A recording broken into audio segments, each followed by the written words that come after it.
ओम शांति। आज के सेशन में हम बात करेंगे कि वास्तव में जीवन में पलायनवादी यानी जीवन से पलायन करना, इसका अर्थ क्या है। क्योंकि सभी आत्माएं क्या सोचती हैं, घर से जो छोड़कर चले जाते हैं, साधु बन जाते हैं, उसको पलायनवादी कहते हैं। अपने परिवार को छोड़ दे उसको पलायनवादी कहते हैं। तो वास्तव में पलायनवादी उनको नहीं कहते हैं। पलायनवादी में तो वे सारे लोग आ गए जो सत्य से पलायन करते हैं। सत्य से पलायन करना यानी अपने सही जीवन से पलायन करना। जैसे कोई व्यक्ति दिन रात पैसों के पीछे भाग रहा है तो वो भी सत्यता से यानी अपना सच्चा जो जीवन है, वास्तविक जो जीवन है, उससे तो पलायन ही कर रहा है ना। कोई नेता बनना चाह रहा है, दिन रात उसी के पीछे लग रहा है कि मुझे चुनाव लड़ना है, मुझे अपना सर्कल खड़ा करना है ना। तो वो उसी संस्कारों में लगा पड़ा है, तो वो भी जीवन का पलायन ही तो हुआ ना। तो वास्तव में पलायनवादी का अर्थ क्या हुआ कि जो अपने सत्य से पलायन कर लेता है, झूठ में जीता है, वो सारे लोग अपने सच्चे जीवन से पलायनवादी का जीवन जी रहे हैं। तो अभी हमें देखना होगा ये कामनाओं की जो वृत्ति है, वृत्ति का पूरी परिभाषा हम क्या कहेंगे, वृत्ति यानी व्रत यानी सर्कल है ना। तो जो कामनाओं के अंदर ही चक्कर लगा रहता है उसका हाल वही होता है, वो उसी चक्र में घूमता रहता है, कभी दुख से बाहर नहीं आ पाता है। वो व्रत्य है, व्रत यानी गोल, राउंड यानी सर्कल है ना। आपने वही दुख पाते रहते हो, वही परेशानियां पाते रहते हो है ना, लोगों से वही धोखा डिसिट भी पाते रहते हो। तो इस कामनाओं के चक्कर में जो है वो चक्कर से बाहर नहीं निकल पाता है ना। तो वो सत्य से पलायन ही रहता है, जीवन से पलायन ही रहता है। तो ये कामनाओं की जो वृत्तियां हैं, पता है काम क्रोध लोभ मोह अहंकार वगैरह सारी जो है उसको समाप्त कैसे किया जाए।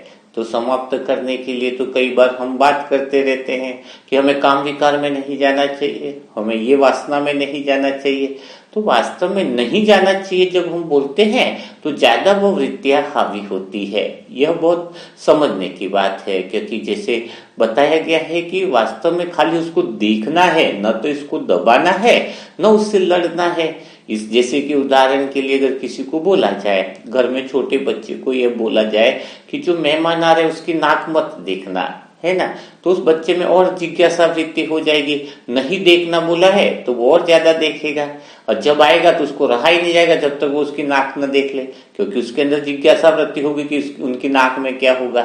तो मना नहीं करना है अपने मन को। यह अशुद्ध मन में जो आ रहा है उन वृत्तियों के लिए मना करोगे तो और ज्यादा वो अपनी शक्ति और चेतना उसके अंदर लग जाएगी। जितना आप निषेध करोगे उतना ज्यादा उसमें वह चीज आती है। तो खाली देखना या साक्षित्व भाव जो है, जागृत अवस्था, यानी अगर जवान बन गए इसका अर्थ है कि तुम्हारे अंदर होश आ गया, तुम्हारे अंदर जागृति आ गई। तो जागृति आने का अर्थ यही है कि खाली उन विचारों को देखो, देखने के अलावा समझना भी है। समझना यानी उसकी नॉलेज ले सकते हो है, उसको जैसे आपने समझ में आए काम विकार क्या है, उसकी नॉलेज आपको पता चली, तो उस अज्ञानता से आप मिट पाओगे है ना। तो समझ एक अलग बात है, दबाना विचार को वो एक अलग बात है, निषेध करना अलग बात है। तो जब हम इसको समझ गए तो देख तो पाएंगे ना कि क्या चीज है क्या नहीं है ना। तो देखना, देखने मात्र से ही वो विचार चले जाते हैं। लेकिन जब किसी को बोलेंगे तुम्हें झूठ नहीं बोलना है, तुम्हें इसको याद नहीं करना है किसी स्त्री की तरफ नहीं देखना है, तो वो चीजें और ज्यादा याद आती है। जैसे कहते हैं ना कि एक ने क्या बोला कि मुझे ऐसा जीवन में सदा सुख शांति के लिए कोई मंत्र बोल दो। एक शिष्य साधु के पास गया, बोले मुझे ऐसा मंत्र दे दो जिससे मैं सदा काल के लिए सुखी और सदा काल के लिए शांत हो जाऊं। तो बोले ये 4 लाइन का मंत्र है, लेकिन शर्त यह है अगर इस मंत्र को तुमने 25 बार 50 बार बोल दिया तो तुम्हें जीवन में सदा काल के लिए शांति मिल जाएगी। लेकिन शर्त यह है कि मंत्र पूरा बोलते समय तुम्हें एक बार भी बंदर की याद नहीं आनी चाहिए। क्या शर्त रखी कि पूरा मंत्र तुम्हें बोलना है और खाली 25 बार बोलना है इसको रिपीट कर करके, लेकिन एक भी बार अगर तुम्हें बंदर की याद नहीं आई तो तुम्हारा मन तो इसी समय सिद्ध हो जाएगा। उसी समय तुम जो है वो सच्ची शांति और सुख और आनंद को पा जाओगे, तुम्हारे अंदर चमत्कारी शक्ति आ जाएंगी। अब उसने सोचा कि ये तो बहुत आसान काम है ना, और उसने जैसे ही वो मंत्र स्टार्ट करे तो थोड़ी देर मंत्र बोले और वही कोशिश करे कि बंदर याद नहीं करना है तो बंदर की याद तो वैसे ही आ जाए। वो कोशिश कर करके थका, कोशिश कर करके थका कि बंदर की याद ना आए, लेकिन वो तो थक गया। जितनी बार मंत्र बोले उसको बंदर की याद आए ही आए, क्योंकि गुरुजी ने बोला है कि बार बंदर को याद नहीं करना, तो बात जो निषेध बोला है कि नहीं जाना है, वहां की याद पहले आती है ना। तो वो तो बहुत परेशान हो गया, थक गया, कई दिन हो गए। फिर वो वापस गुरुजी के पास आया और बोला कि भाई ये तो पॉसिबल ही नहीं है कि इतनी बार मंत्र बोलो और बंदर की याद नहीं आए। और उसने क्या बोला कि अगर तुमने मुझे नहीं बताया होता कि बंदर की याद ना आए तो शायद मुझे बंदर की याद नहीं आती है ना। आज ये कहानी है ना, स्टोरी एक जगह बताई थी, जहाँ पे फंक्शन था, वो लोग साधु महात्माओं का ही सम्मेलन था, तो थोड़ा सा उनको सिखाना था, बताना था। तो ज्यादातर साधु लोग महात्मा लोग क्या करते हैं, हमेशा बताते हैं ना बुरे काम से बचो, तो बुरे काम ज्यादा क्यों बढ़ गए दुनिया में, क्योंकि उन्होंने बताया कि ये काम न करो, वो न करो, वो न करो, जितने काम मना किए वो और ज्यादा फैल गए, है ना। क्योंकि इंसान की प्रवृत्ति हो कि जितने तुम मना कर रहे हो, ना कह रहे हो, निषेध कर रहे हो जिन कामों का, जब से निषेध ज्यादा चालू हो गया तो मन की यह विशेषता है कि जिस चीज को दबाना चालू करोगे उसको शक्ति मिल जाती है और वो चीज बाहर आ जाती है ना। तो करने गए थे भलाई और उल्टा उल्टा हो गया। तो आपको भी यही चीज समझाना चाह रहे कि जो कामनाएं हैं, जो अलग अलग तरह की जो कामनाएं हैं, उसको समझ लेना है। समझना एक अलग चीज है, लेकिन अंदर ये विचार नहीं करना है मुझे ये भावना नहीं लानी, ये विकार नहीं लाना, मुझे उससे दूर रहना है ना, मुझे ये तो आपको क्या है एक्चुअली देहपान क्या है उसको समझना है, उसके प्रति बिल्कुल वो नहीं हो जाना है ना। समझ गए तो ऑटोमेटिक खाली उसको देखोगे तो वो विचार जो है वो सारे क्या हो जाएंगे, बिल्कुल खत्म हो जाएंगे। जैसे अंदर कोई विचार चलता रहता है ना तो वो आ ही जाता है, जैसे कहते हैं ना दिल में मन में जो चीज चल रही है फिर वो कर्म में भी आ जाती है ना। तो यह सबसे बड़ी भीतर में शुद्ध शांति और ज्ञान की धारा बहती रहे, वही ज्ञान गंगा, जिससे हमारे क्या होंगे, पाप कर्म सारे खत्म हो जाएंगे।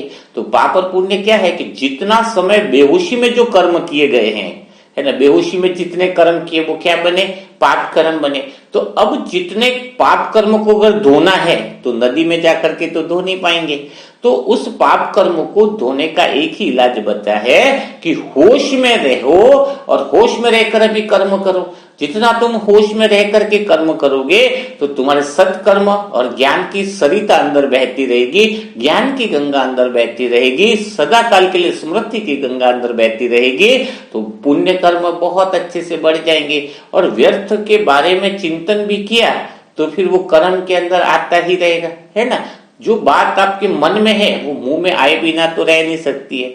वो एक जोक्स कहानी है ना कि जैसे मुल्ला नसरुद्दीन था तो गांव में रहता था, तो उसको किसी वजह से बहुत सुंदर ड्रेस गिफ्ट में दे दिया राजा ने, किसी काम की वजह से बहुत बहुत ऊंचा, है ना, पगड़ी दे दी उसको, सूट दे दिया, बड़े जूते दे दिए शेरवानी टाइप, तो इतना सुंदर था, बहुत अच्छा है। तो उसने संभाल कर रखा, कभी उसको पहनने का मौका नहीं मिला। अब क्या होता है कि उसका एक दोस्त आता है और दोस्त बहुत दिनों के बाद आता है, बहुत सालों के बाद उससे मिलने के लिए आता है। दोस्त को देखकर मुल्ला नसरुद्दीन प्रसन्न हो जाता है, तो कहता है कि तुम अभी रुको यहाँ पर, मैं 1 घंटा चाय नाश्ता वगैरह करो, मेरे को कुछ लोगों से आज मिलने का टाइम दिया है, मैं उनको मिल करके आता हूँ, इसके बाद फिर हम बैठकर बहुत सारी बातें करेंगे। तो वो दोस्त बोलता है कि नहीं नहीं नहीं, एक काम करो, मेरे पास भी समय कम ही है, कुछ 3-4 घंटे ही है, तो तुम जिससे मिलने जा रहे हो वहां पर मुझे भी ले चलो, ताकि रास्ते में बात भी हो जाएगी, तुम्हारा गांव भी घूमना हो जाएगा। तो नसरुद्दीन ने कहा चलो इस बहाने मेरे दोस्तों से भी मिल लेंगे। तो दोस्त ने कहा कि मेरा बैग तो रह गया है, कोई कपड़ा हो तो तुम मुझे दे दो ड्रेस, ताकि मैं थोड़ा सा रास्ते में आया तो गंदा हो गया है। तो नसरुद्दीन के एकदम से भावुक हो गया, उसने सोचा कि कौन सा दो तो उसने सोचा कि वही वाला शेरवानी वाला जो राजा ने दिया वो इसको दे देता हूँ, और वही सबसे पास उसके पास बहुत बढ़िया ड्रेस था। पहले तो सोचा दूसरा दो, लेकिन फिर सोचा कि यही पहन लेते हैं, यही दे देते इसको। तो भावुकता में बहकर दोस्त को क्या बोला, ये पहन लो और इसको तुम ही रख लेना, लेकर के जाना। तो उसने फिर ठीक है, फिर उसने पहन लिया, तो वो इतना अच्छा दिखने लगा दोस्त, बहुत सुंदर, एकदम राजाई घराने का वो तो लगने लगा। कभी मुल्ला नसरुद्दीन ने तो वो ड्रेस पहना नहीं था, बस ऐसे ही रखा हुआ था। तो उसको देखते ही उसको चिढ़ मचने लग गई, ईर्ष्या आ गई, ये इतना अच्छा सुंदर दिख रहा है, मेरे से इतना सुंदर दिख रहा है, अब क्या करे। लेकिन वही ईर्ष्या के भाव अंदर चलते रहे और वो देख देख करके सारे लोग उसी को देखें कि कोई राजा महाराजा का ही कोई है, कोई बड़ा सब पुरुष दिखता है, ऊंचे घराना का दिखता है, सब ऊंची दृष्टि से उसको देखने लगे। तो अंदर से उसको तो ईर्ष्या होने लगी मुल्ला नसरुद्दीन को कि यार मेरे दोस्त को इसको क्यों दे दिया मैंने ड्रेस, और दिया तो दिया और वापस ले जाने के लिए भी बोला है, और मैंने तो एक बार पहना ही नहीं, मेरी बुद्धि भ्रष्ट हो गई थी। बस वही बातें उसकी चलती रही। और फिर जैसे ही वो एक दोस्त उसके दोस्त के घर पर पहुंचे, तो जैसे ही दोस्त ने दरवाजा खोला तो दोस्त ने क्या बोला, उसने सोचा कि कोई बहुत बड़े ऊंचे घराने का व्यक्ति मेरे घर आया है। मुल्ला नसरुद्दीन की तरफ तो इतना ध्यान ही नहीं गया, और उसको बोला कि आप आओ, अंदर आओ, बिराजो बिराजो। और नसरुद्दीन के बोला कि तो बहुत ऊंचे घराने के कोई व्यक्ति लग रहे हैं, जरा मुझे पहचान तो कराओ।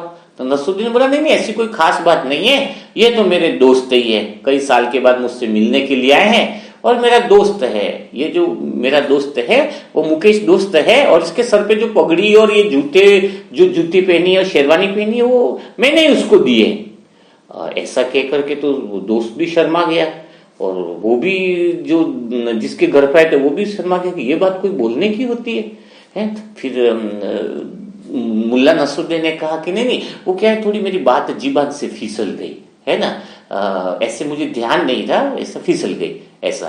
तो लेकिन जब वो वापस मुल्ला नसरुद्दीन वो दोस्त जाने लगे तो दोस्त ने कहा यार तुमने तो मेरी बेइज्जती करा दी, मैंने थोड़ी मांगे थे तुमसे कपड़े, और तुमने बोल दिया कि पगड़ी भी, खाली पगड़ी मेरी है, शेरवानी मेरी है, जूते भी मेरे हैं, ऐसा बोल करके तो मेरी बेइज्जती करा दी।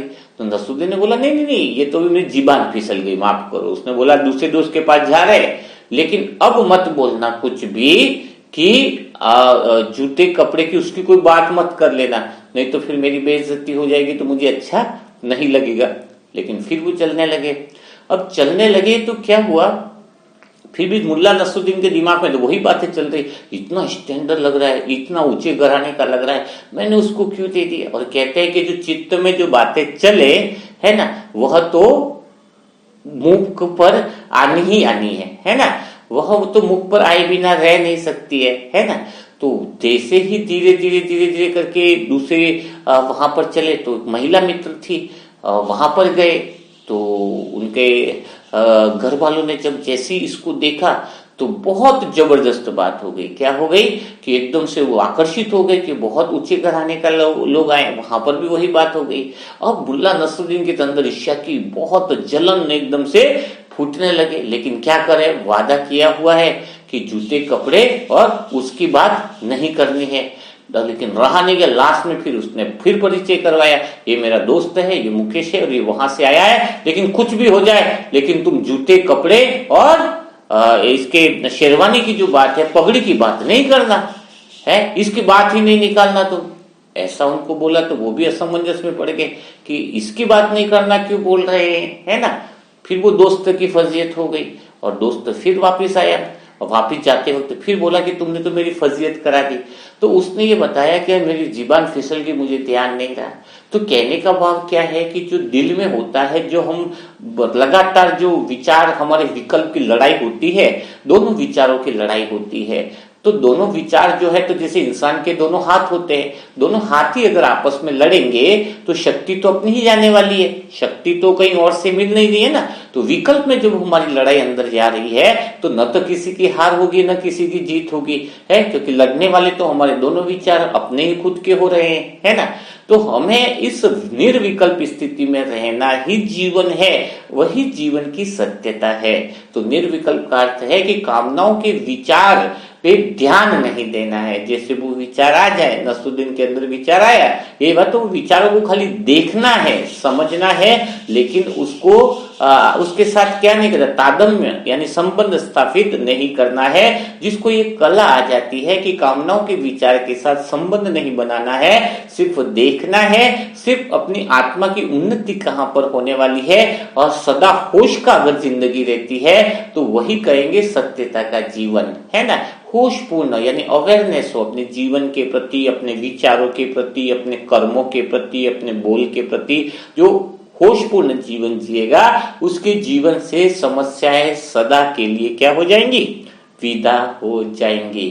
तो समस्या विदा तो होगी, लेकिन इसके साथ साथ निसंकल्प होते आज भी हमें जिनको दुआएं देनी है वह है सीता कुमारी बहन, सीता बहन, है ना। तो सीता बहन को और उनके परिवार को ढेर सारी दुआएं देनी है। उनके बच्चे का भी अभी वो है, एग्जाम्स वगैरह भी है ना। तो अभी सीता बहन को ढेर सारी, उनके परिवार को इतनी ढेर सारी दुआएं दो कि उनकी शुद्ध मनोकामनाएं पूरी हो, उनका मन जो है वो परमात्मा की छत्र छाया, उनकी श्रीमत पर चलता रहे, भगवान की सदा शक्तियां और वरदान उनको मिलते रहे, है ना।